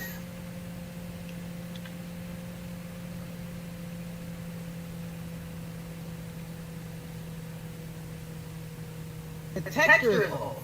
They're not like nasty, but it's not that texture that I expect my candy yams to be. Like, I don't know how to explain this. It's like way too soft. Baked beans. Hey, look. Let's have a conversation, goddammit. Your yams. You got to have a look. Look, I'm like this sister right here. I don't know, you know, some cats are, oh, chef, she a tether. I don't give a fuck about none of that. Alright? Is it slapping the way you need it to slap? And my yams got to have a little bite. Got to have a little texture on it. Don't give me no baby food yams. You understand? Y'all let me know in the chat, man. How you like your yams? You want the baby food, the Gerber baby food yams? Or you want your shit with a little bite to it? It should still be tender, but you want your shit with a little bite to it. That's how I want mine. I wanted to keep that shape. I wanted to keep the shape and still be a little firm. That's me. Pause. What say you, Brother Wolf? She said it was like, she said the yams wasn't really yamming. Can we attribute that to the people that's in the back cooking? Let's have a conversation, Wolf. They follow the recipe, sir. I can't speak because I didn't taste it. You know, I mean, we all got different palates. I mean, I got a very eclectic palate. Very rich. Okay. Yeah, but you know what? Hold on. Look, come on now. Good is good. God damn it. No. Elaborate, goddamn, because I don't be messing with my food, and I be cooking for all types of demographics. Okay, still watch. I've seen you in action. I've literally seen you put together a meal. Okay, I've seen you in the work that you put into it, the detail, the dedication, the precision, the presentation. I've seen you cook yours. I've had your food. I'm not a spectator. I participated in the chef's cooking, not just the cooking, the presentation, not just the presentation, the arrangement, the seasoning. The brother is detailed down to the last seasoning, right? And the food is good. But I can't speak on tenderloin food. Right. Come on. I can see the look, but I've seen some stuff that look bad but taste delicious. Okay, yeah, you know what? You got that. That's a fact. I look, but see, this is what I'm talking about. The mouthfeel, right? She said it was, and I saw how smushy that shit looked. Now, for me, texture, taste, aroma, presentation, that's all a part of the meal. Okay? Now, if you're falling off on the end, like anything with cinnamon, let me be clear about this, and this is what a lot of people might even understand where I'm coming from with this. Anything with spices, particularly cinnamon, nutmegs, maybe even cayenne pepper, those particular spices are best when they have texture to go along with it. Pasty, purees, anything like that with those kind of spice, they don't really hit that good. You understand? So I get where she's coming from, and again, you know, in some parts of the country, that particular texture is an acquired situation. They like that. It's a foundation for them. I get that. I said for me on this side, I need texture, man. I need texture. But let me go ahead and play some more of this. Let's play some more to see what this sister talking about.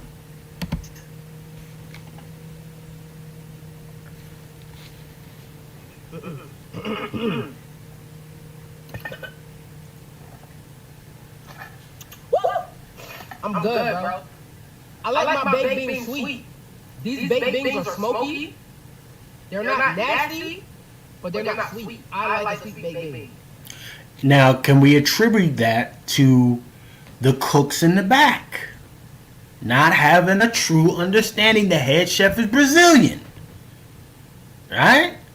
Now, look, I have become known for my Italian and Mediterranean flavors.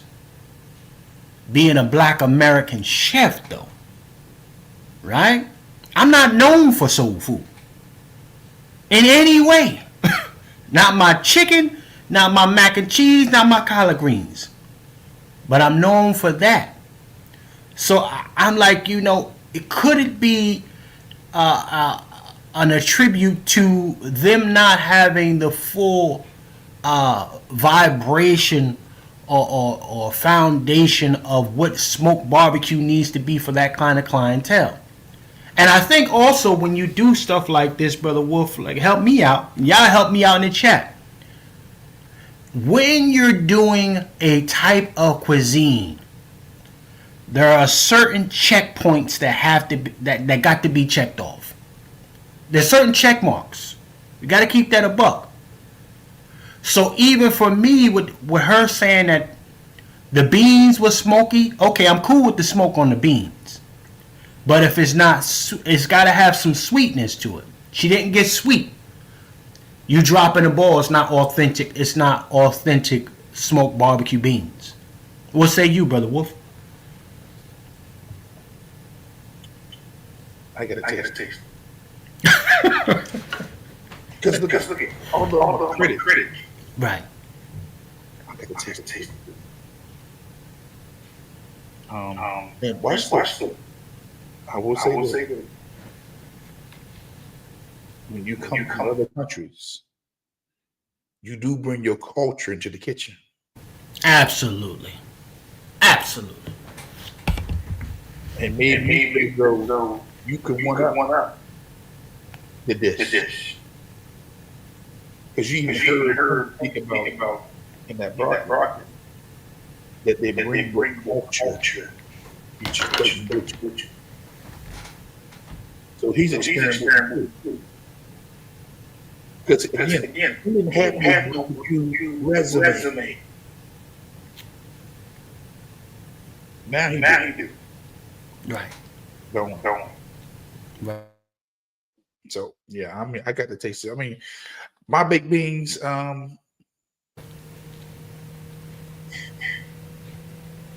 ain't got it. Give me some bush. Give me some Hormel chili, baked beans. You know, I'm not really a baked bean man unless I'm gonna put it on a hot dog.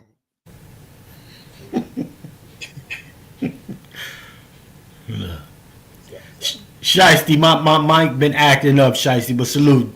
Good to see you, Shiesty Bomb. It's been a minute. Salute. You got Shiesty in here. Salute, Shiesty. Let's play some more of this. This is the diamond oxtail. And in the videos, he be doing this and it fall off. Let's see if it's going. Ain't fall all the way off, but it fell a little bit.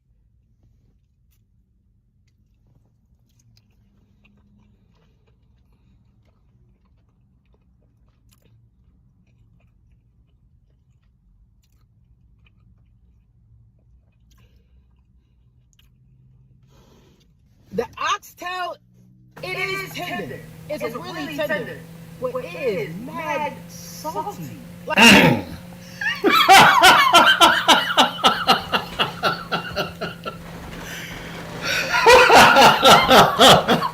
Hey, this is what I've been hearing. Okay?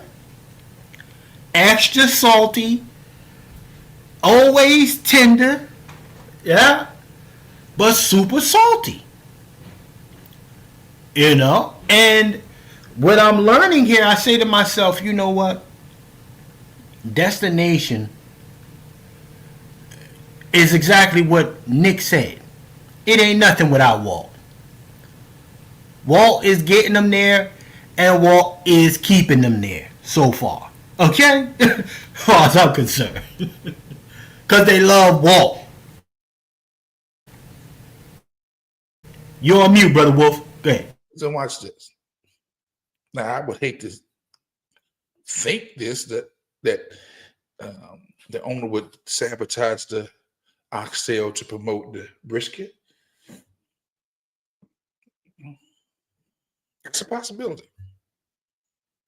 Getting enough bad reviews about the oxtail, we got to take them off and scale them back and promote the brisket. I don't put nothing past people who say, I don't like how he did walk. This is a hit piece, but it's gonna backfire on him. Trust me. But I don't put nothing past that. So you think it's a sabotage going on with them tails? Possible. Okay. You know what? I couldn't even put that by nobody. That's something to really consider here. Let's play this. like tenderism, you got that. But your flavor is not hitting, bro. Like, not even gonna lie to you. I'm kind of mad I took this drive for these oxtails. Dino rib. Ooh. Look, it look juicy too.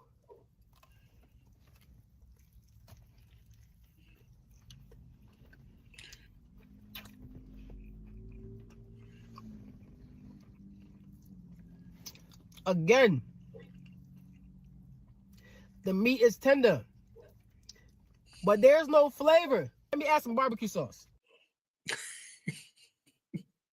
Hey, this is what I'm saying, Brother Wolf.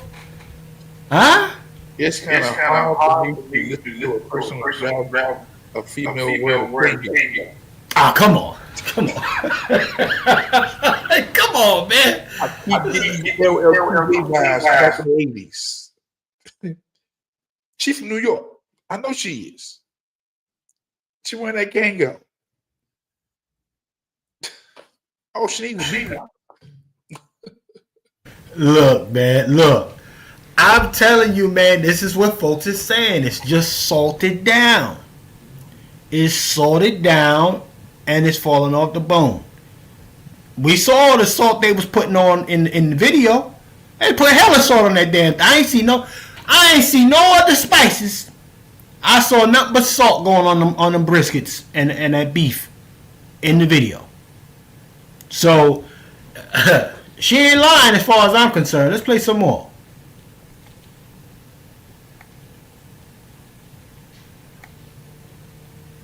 This barbecue sauce ain't even hitting me. Brisket? Bro, I'm not gonna lie. It just fall apart. Like, there's no doubt about that. But again, y'all seasoned it in it. Y'all got the cooking process down right, but y'all just don't got the flavor in it. Some type of lemonade.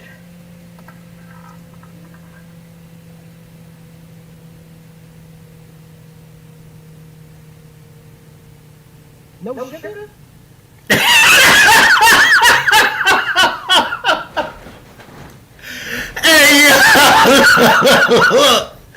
Look, man. Look. But that is what happens too, right? We gotta keep it a buck. You know, when people are around the recipe, they change the recipe and shit.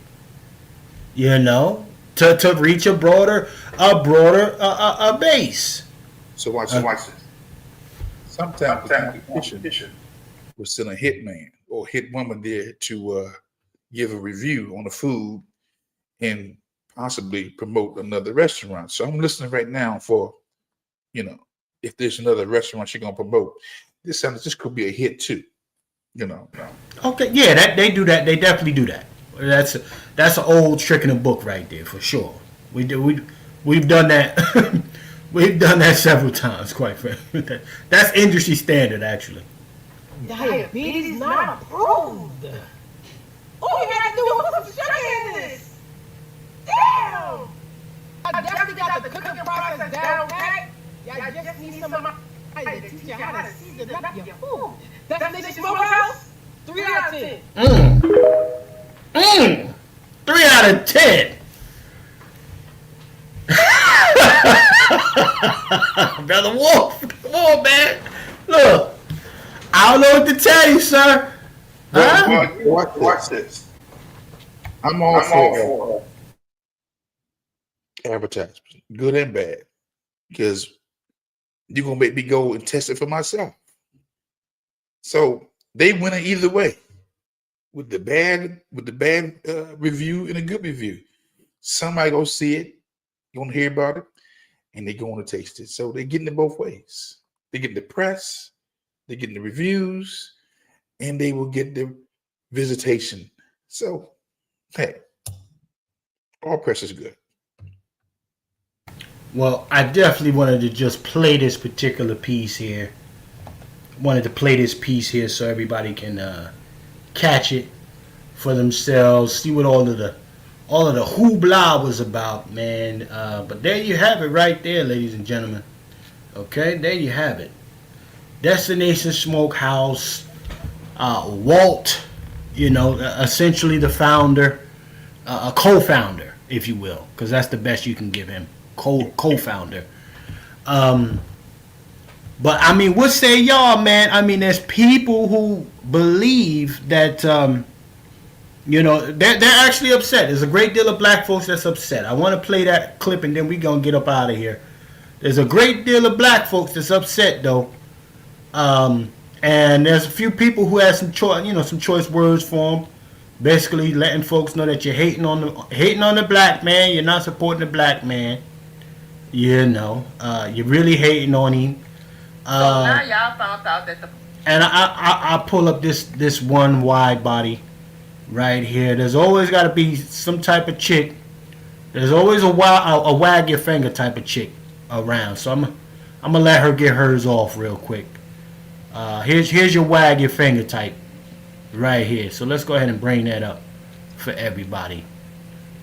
This your wag your finger. Okay? Black man at the table with the meat falling off the bones or whatever, ribs or whatever, because y'all found out that that is not his restaurant. It is not owned by a black man. It's owned by a white man. Y'all. Who gives a damn? Now I understand some things are, about race, but child, we make everything about race. If he's happy, who knows, that man might be getting paid good. Who knows, the people might be taking good care of that man. It don't matter. Like House negress. Okay? That's a house negress. That man might be getting taken care of good. If I ever heard a house mammy, that's a full mammy. He might be good. They might be taking care of that man good. That's a house negress babble right there. Let's play some more. At the end of the day, you gonna go support it, go support it. We have so much other things to be worried about in the world besides y'all making videos saying, oh, I thought your thought was wrong. And are you really mad that it's owned by a white man? Or are you really mad that you thought wrong? It don't matter. You gonna still go over there, support him, go over there, support him, go take a picture with him, or whatever the case may be. Whatever the pay, whatever they pay him, if he happy with it, we should be happy with it. It is what it is. And maybe people like, we should do what we gotta do to make sure he get his own. No, we shouldn't. That man might not even want a business, and that's okay. We always gonna stir up some more syrup or powder in. That man might not want his business. He might be comfortable where he at. Stop changing things that we don't have nothing. Stop trying to change things we don't have nothing to do with. Y'all so messy on this app. Anyway, husband love, y'all be blessed, J-Lo. Reprimand and then try to talk about the love. Husband love. But fuck you niggas. Oh, the fucking double stand. Look, there will always be a mammy around to wag her finger. Okay? There's always a mammy. Never waste a moment. Mammies never waste a moment to wag their finger. Okay? But we are also looking at, I'll give the mammy this. That man appears to not want ownership. That's why I land with that. Okay? Just being realistic. However, if you don't want ownership, ensure that there is a pension for yourself, sir. That's my thing. Okay? I don't see it turning out as good as it can be for the young man. After having watched that clip, there are some opportunities there. Should he have to go to a legal pursuit? But it looks like he may not even have the money to do that if he had to. This is my issue with that. You got to make sure that you get as much off the top from the very beginning, right? As much as you humanly can. Like, you got to get it off and up front with these type of scenarios, because you never know. But I'm going to hold it right there. Brother Wolf, what say you, sir, on this overall scenario situation here? What do you think is the up or the potential future for Brother Walt? I don't know, because it's my first time seeing this whole video. I'm like everybody else. I wasn't familiar with Destination Barbecue. I didn't know the story behind it. So you get my off the cuff response. But what I've seen was it was a hit. And I can tell by Walt, he's just a good dude who wanted, to share his recipe with somebody who we see as like a son, and it wasn't reciprocated from what I'm seeing, because again, all this rushing him off, you got to go putting his business out there. I mean, it's some underlying. I just see some underlying. I don't like what I'm seeing from the owner and how he's treating Walt. I hope Walt get a lawyer if they go after him and try to get rid of him, and I hope Walt get paid. I think he deserves something. Again, I don't see Walt with that business acumen. He may not even want to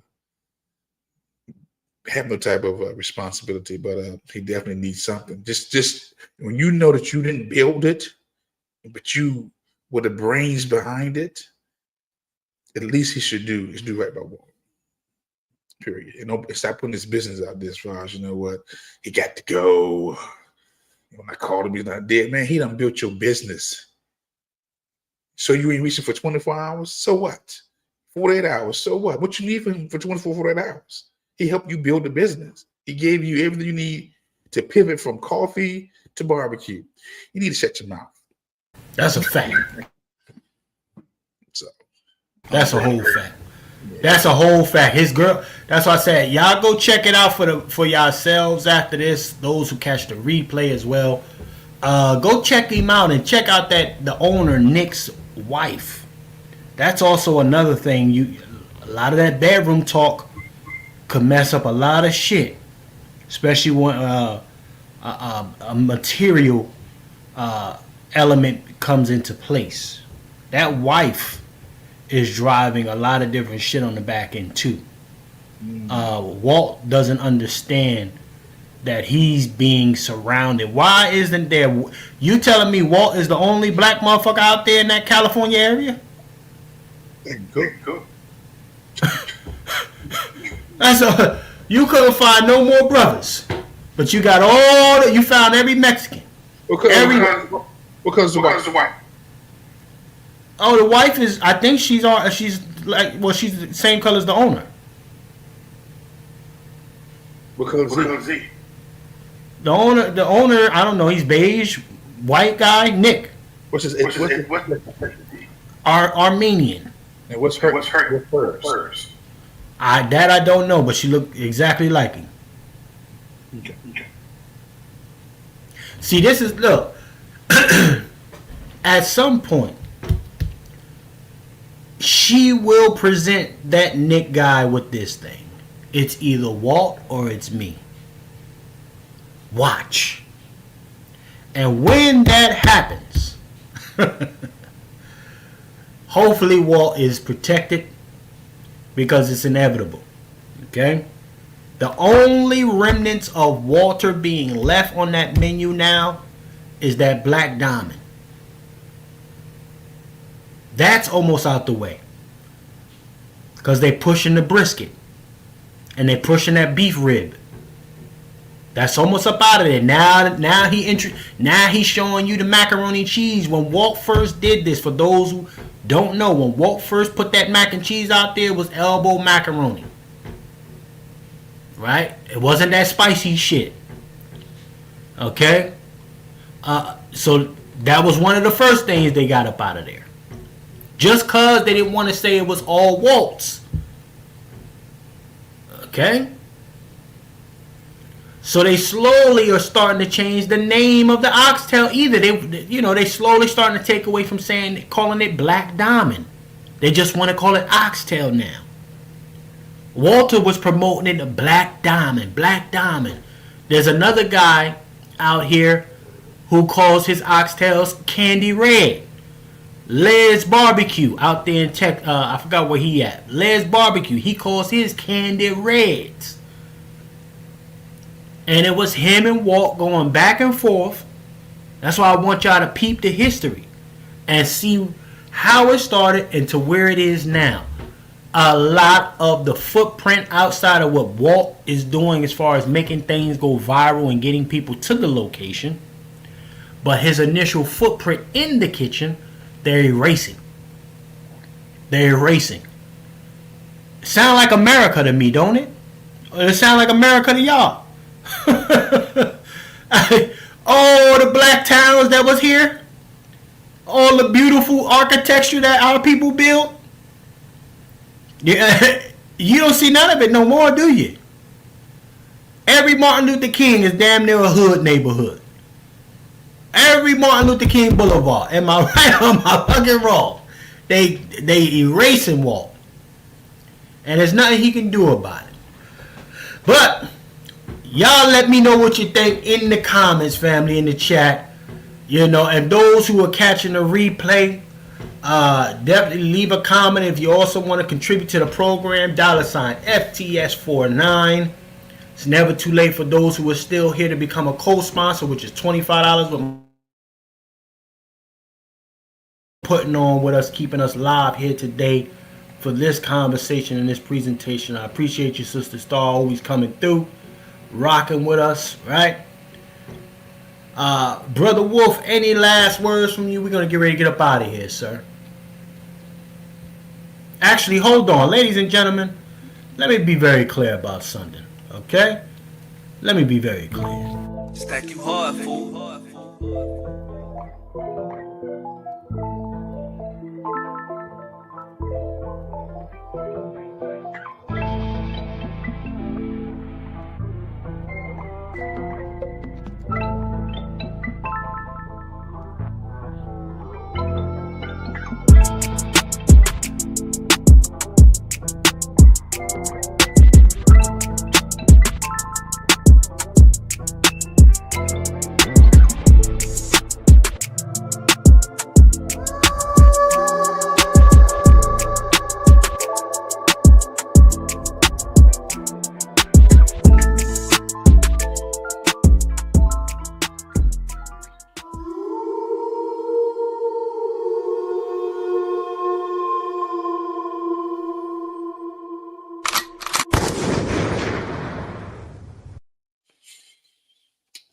I guess my last words would be this, family. Have you considered a shotgun? Right. Have you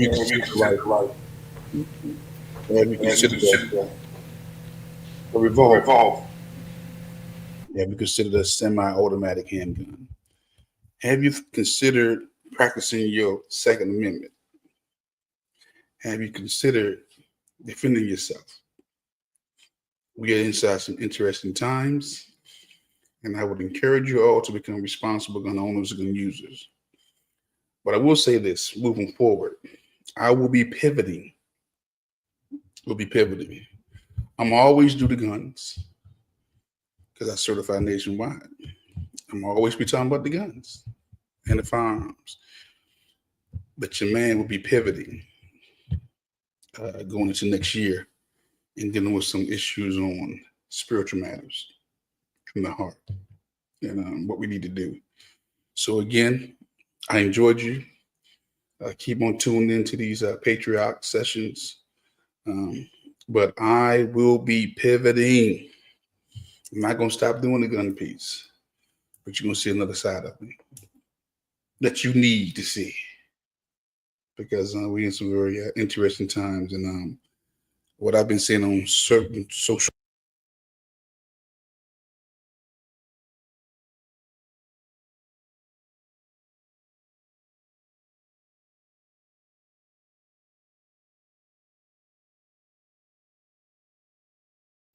I'm the man for it. I'm going to address some things. So again, thank you for tuning in. Enjoy yourselves. And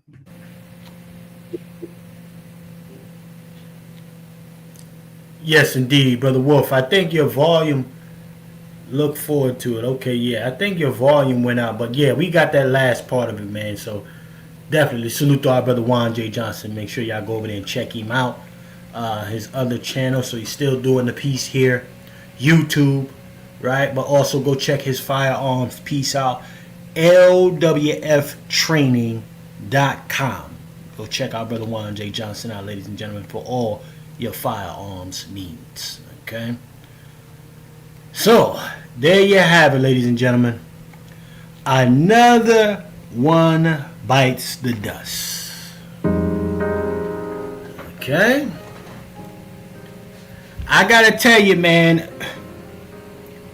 some of the outrage has to be left for the true victim. Black America, every fight ain't our fight, as far as I'm concerned. If the brother believes that what he is doing fulfills him, your outrage or not is unnecessary. Let him do what he gonna do. Would we like to see more for the man? Yes, of course, of course. Would you truly support it regularly? I don't know about that shit. Okay? But nonetheless, he is where he needs to be in this time of his life. So if you'd like to go ahead and support that man and apparently the people he worked for, which includes the white man, you know where to find him. You can also go check him out on their YouTube channel. And you know what? To be very clear, at some point, I'm gonna go and check them out. See if the tenderism got some flavor-ism. So with that being said, ladies and gentlemen, I want to thank y'all all for joining us here today. I want to thank my sponsor of today's broadcast. It's the Star, coming through, putting on for us. And I want to thank all of y'all. Share this out for those who want to know who Mr. Tenderism is. Apparently his fate lies with Uncle Ben's, the Popeyes lady, Famous Amos, and in some regard, Uncle Nearest. And that in itself for me is unfortunate. I want to thank y'all for joining us here, ladies and gentlemen. And remember, as always, in a system of white degeneracy, you stand for nothing, you fall for anything. My name is Chef C, and I'm out of here. Salute, fam.